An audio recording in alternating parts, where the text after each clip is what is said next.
morning. My name is Richard Hudson. I'm chairman of the NRCC, and I'm here to tell you it's morning again in America. On Election Day, Americans sent a clear message to reject the consequences of Democrat control. They said they couldn't afford the basics for their families' needs. They didn't feel safe in their communities. Their values were under attack. Joe Biden, Kamala Harris, Hakeem Jeffries, and extreme House Democrats were the cause.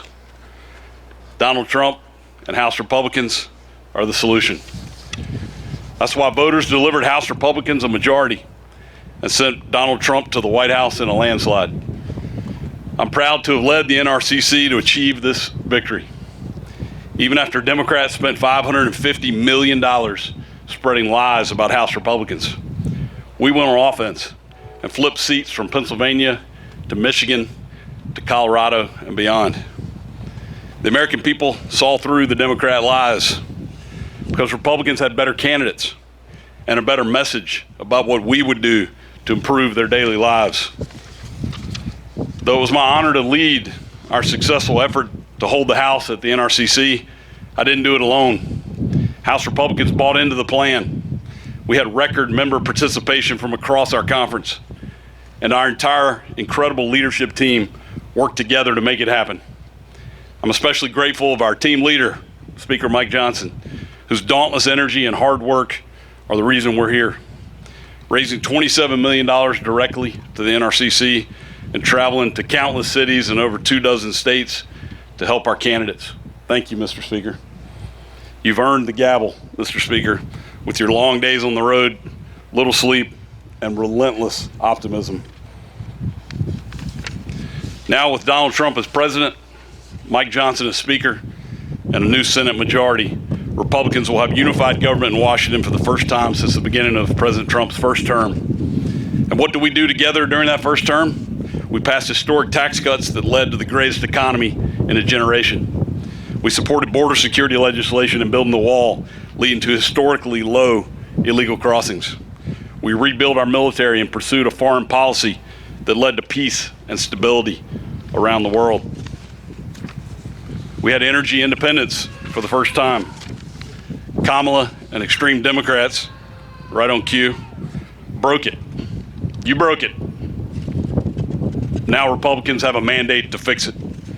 If we deliver on the promises we campaigned on, I'm confident the American people will reward our success. I'm ready to get back to work. Let's get it done.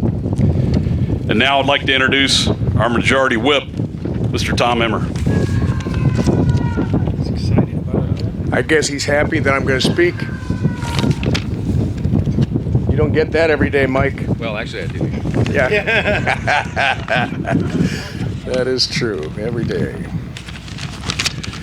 1 week ago today, Americans elected a Republican president, a Republican Senate, and a Republican House with a mandate for change. A mandate for more affordable cost of living, secure borders, less crime in our streets, and a restoration of American dominance on the world stage. A mandate to put America first and make this country great again. I've always said we'd run to win, and we win to govern. Voters gave us the wins we asked for. Now it's time. Now the time for governing is here. The Speaker and the Majority Leader have put together a legislative agenda that will allow us to hit the ground running on day one and begin delivering on President Trump's America First agenda. As the whip, I will work with every corner of our conference to ensure every voice is heard, every constituent is represented, and that we get these policies across the finish line. Our members have worked hard over the last 2 years to show what a House majority is capable of. We passed legislation to lower costs for families, secure our borders, and reverse the damage the Harris-Biden administration has inflicted on our country, all of which collected dust on Chuck Schumer's desk.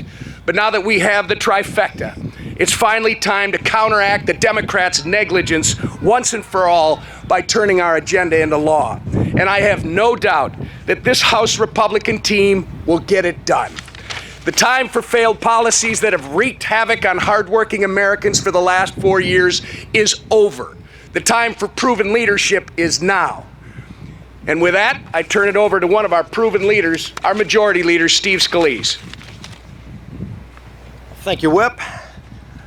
Last week, the American people delivered a mandate to this town, to Washington, that they want to fix the problems that have been plaguing families all across this country for the last 3.5 years. You know, I got the opportunity to travel to every single swing district throughout the nation, and I got the opportunity to travel to a number of swing districts with President Trump. And I saw the same theme come up everywhere we went. People are furious that there's an open southern border and they want it closed. People are struggling because they can't afford to buy food or fill up their cars or pay their utility bills. And the leaders in the White House were not listening. And what we talked about when we were out on the campaign trail and our candidates talked about were real issues, real solutions to the problems that those families were facing. We talked about how Republicans, if we get the White House and the House and Senate, would act quickly to get our economy moving again, to lower costs at the grocery store, to lower electricity costs, to secure our southern border and restore America's place in the world. Those were the issues we actually ran on and talked about in every community in America, and the American people responded. And the other side is sitting around trying to blame themselves and assign blame for what the reason was for their failure, but they still will not admit the real problem why Democrats were rejected at the polls last week. It was because they had no answers. They had no message to those families who were struggling. They wanted to double down on the same failed far-left policies that they've been ramming through Washington for the last 4 years that caused this inflation, that caused the open borders, that caused the problems that families are facing. And so as we prepare for this unified government, this unique opportunity that the American people have given us, one thing the American people can rest assured in knowing is that President Trump and this Republican majority are already planning to go to work for them on day one in January to start fixing those problems. We have an agenda we've been planning for the first 100 days to lower food costs, to lower energy costs, to secure America's border, to get this economy moving again so those families who have been struggling can finally get back on their feet, can finally have some savings in their pockets so they can send their kids to college, so they can go on a family vacation, so they can have more take-home pay. That's an agenda we've been working on with President Trump for months now. We didn't wait until the day after the election to start planning this. And this shows the relentless focus of Donald Trump. He knew that if he had won the election, this would be his last opportunity to serve as President of the United States. And there will not be a minute to waste. And you can see his resolve already and how quickly he's making really good, smart picks. I know he's already pulled a few really talented people out of the House, hopefully no more for a little while until special elections can come. But it shows you the talent that we have and the ability we have to get this country turned around quickly. The American people are hungry for it. And they're going to find a Republican leadership ready to work for them so that they don't have to struggle any longer. And the man leading that charge, who worked as tirelessly as ever, and I know the whip and our NRCC chair, Richard Hudson, talked about this. Nobody's traveled around the globe, theoretically, more than Mike Johnson to ensure that even though some of the pundits said we couldn't hold the House, we would hold the House so that we could continue delivering those promises. Our Speaker of the House today and tomorrow, Mike Johnson. Thank you, Steve, our great majority leader. Thank you to our whip, Emmer, our NRCC chairman, Richard Hudson, all three of these gentlemen, and our whole leadership team, Elise and all the rest, Blake Moore and McLean and Palmer and everyone did everything possible to ensure that we could come to this moment. It is a beautiful morning in Washington. It is a new day in America. The sun's shining, and that's a reflection about how we all feel. This is a very, very important moment for the country, and we do not take it lightly. We did work really hard to bring this day about. The actual statistics are even harsher than you said, Richard. My team calculated, they told me last night, actually when it was all said and done, it did more than 360 campaign events in over 250 cities across 40 states. And I logged enough miles to circumnavigate the globe 5.5 times. But it was worth it. It was worth it. And we got extraordinary candidates. We flipped blue seats to red as we planned, and we kept this majority. We expect that the majority will be larger than last time. We still have a number of races outstanding, but we're very optimistic about those. And we are looking forward to governing in unified government beginning in January. It's true that on Tuesday, voters rejected what they really felt was the misery of the last 4 years. We're moving on and we're turning the page, and this is something that the American people desperately need and deserve. We are going to raise an America First banner above this place. And you saw a demographic shift that I was talking about on the campaign trail for over a year, with new demographics, new groups of persons who had not traditionally been with the Republican Party, who came on board with us because they believed in what we were saying. They believed the answers that we were providing for all the great challenges facing the country. And we made them a commitment to do that. And we will. And as the new members return now, we lay the groundwork for the next Congress, and we usher in this new day in America. Republicans in the House and Senate have a mandate. It's true. It was a decisive win across the nation. The American people want us to implement and deliver that America First agenda. And we have to do that while we have that energy and that excitement beginning on the very first day of the Congress in the new year. It's clear the American people do want secure borders. They want to prevent terrorists and criminals from entering the country. These things are common sense. They want and deserve lower costs for groceries and gasoline. They want us to project strength on the world stage again and not the weakness that we have projected for the last 4 years. They want an end to the wokeness and the radical gender ideology and a return to common sense in our children's classrooms and corporate boardrooms and government agencies. And we're going to ensure all that's true. This leadership will hit the ground running to deliver President Trump's agenda in the 119th Congress, and we will work closely with him and his administration to turn this country around and unleash, as he says, a new golden age in America. That's not a campaign slogan. We believe that that is true. We believe in our hearts that America's best days are ahead of us, and we're excited to deliver upon that promise. The only way we're able to work quickly is because we have unified control of the Congress, both chambers now, and the White House beginning January. And I want to congratulate all our Republican incumbents who worked so hard to ensure their re-elections, and our new members who helped us to keep this House majority.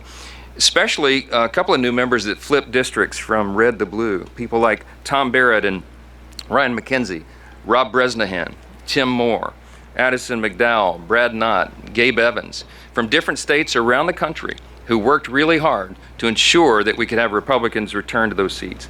And we have an amazing group of freshman members who are going to join our conference, the patriots who are already here and who are ready to implement this agenda on day one. Now, as we sit here this morning, we're still watching a number of races. We have races still pending in Alaska, Arizona, California, Maine, Ohio, and Oregon. And we're going to ensure that every single legal vote is counted in those races. So while we're completing the work of this Congress, we're shifting gears and preparing for the next Congress. We're also still in campaign mode in some sense and awaiting the final outcome of these races.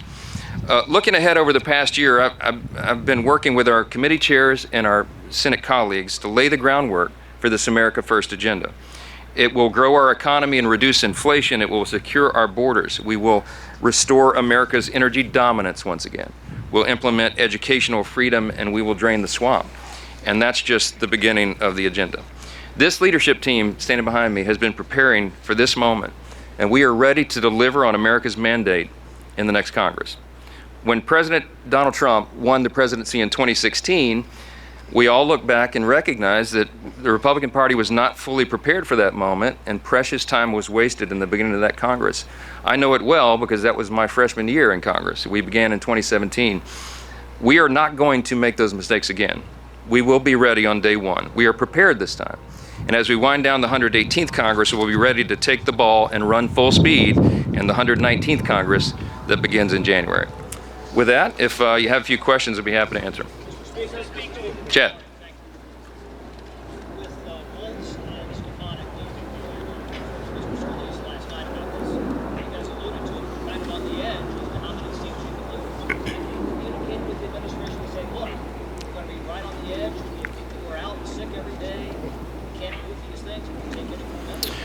Yes, President Trump and I have talked about this multiple times a day for the last several days. We have an embarrassment of riches. We have a really talented Republican conference. We've got really competent, capable people here. Many of them could serve in really important positions in the new administration. But President Trump fully understands and appreciates the math here, and it's just a numbers game. We believe we're going to have a larger majority than we had last time. It's too early to handicap it, but we're optimistic about that.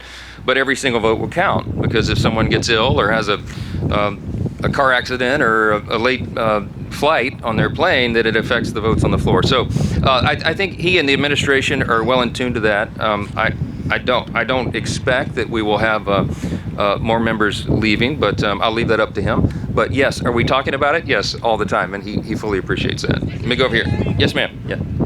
Go ahead. Have you had discussions with the president-elect since the election about how he wants to deal with government funding in this Congress? We've talked a little bit about it. I'll be having further conversations. My plan is to be at Mar-a-Lago all weekend to iron out details on the plans ahead. So as you can imagine, right now he has a lot going on. He has to fill out a cabinet. He has to appoint his top staff, and he's beginning to do that. We're delighted with the picks so far. I think it's a great showing for the country. But he and I have both had a lot going on. So we'll be talking about that and a number of other items over the weekend. I'll see him, I think, Thursday night, and there are preliminary plans for him to come to Capitol Hill tomorrow. So we'll have lots of time over the week and in the weekdays ahead. So we'll stay tuned on all that. Yes. One second, I'll get to Newsmax next. Yeah.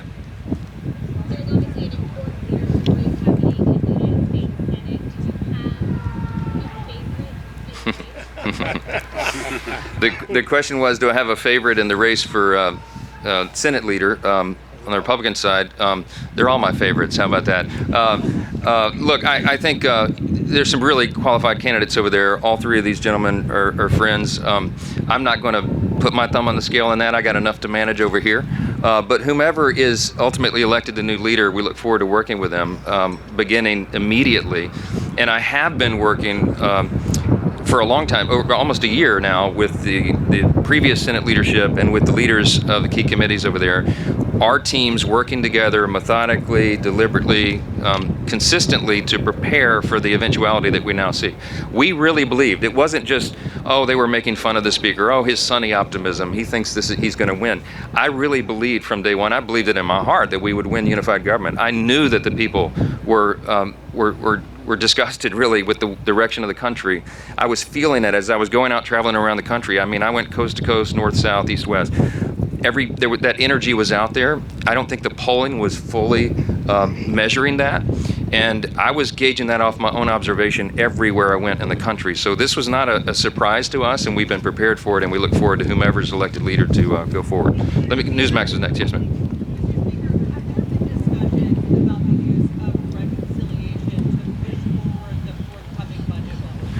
Yes, we have been talking for almost a year about the use of the budget reconciliation as a method to achieving some of the desired ends. We have to fix everything. I told President Trump many times, and we've all discussed, we believe we could be the most consequential Congress of the modern era, and he the most consequential president, because we quite literally have to fix almost every metric of public policy. Everything is a mess, everything. So the budget reconciliation process is a very efficient means to solving a lot of that, everything related to the budget and spending and all the rest, regulatory reform. So we have lots of very specific plans on how to do that, and the details of that will come together over the coming weeks. Yes, ma'am.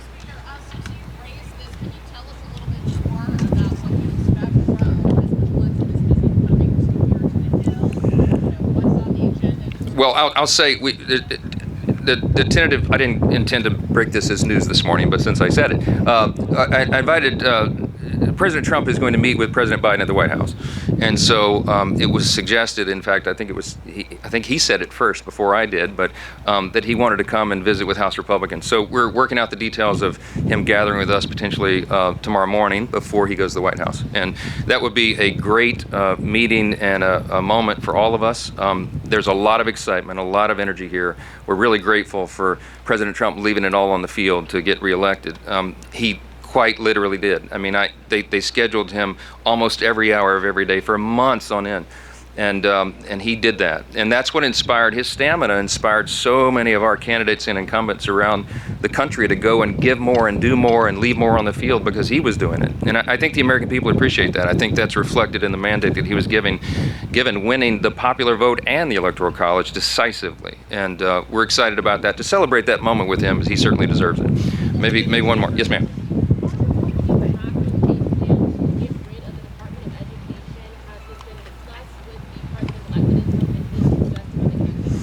We're not going to get into any details about any specifics with regard to reforms in specific departments yet. There's lots of ideas on the table, but we've got to work together, build consensus, work in coordination with the Trump administration on the order of the reforms and how we do it. So I'm not yet ready to give you details on that, but you can stay tuned. Maybe one more. Yes, sir. You were very concerned about non-citizen voting. What's your assessment of the impact that non-citizens had on this election? Well, look, the mantra and what we said at the rallies and what President Trump was apt to say all the time is we had to make it too big to rig, and we did.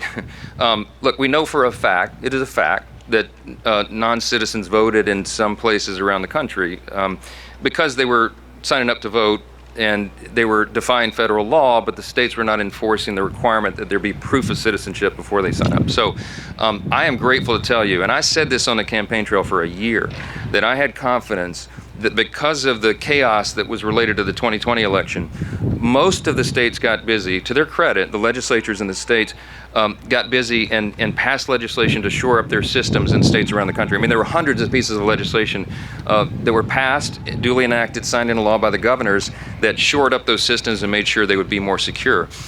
There were a few states we were still concerned about, but I'll tell you, because of the attention that was given to it, you had eyes on those elections very closely. You had lawyers ready and prepared to run and file injunctions in district courts when necessary, and they did.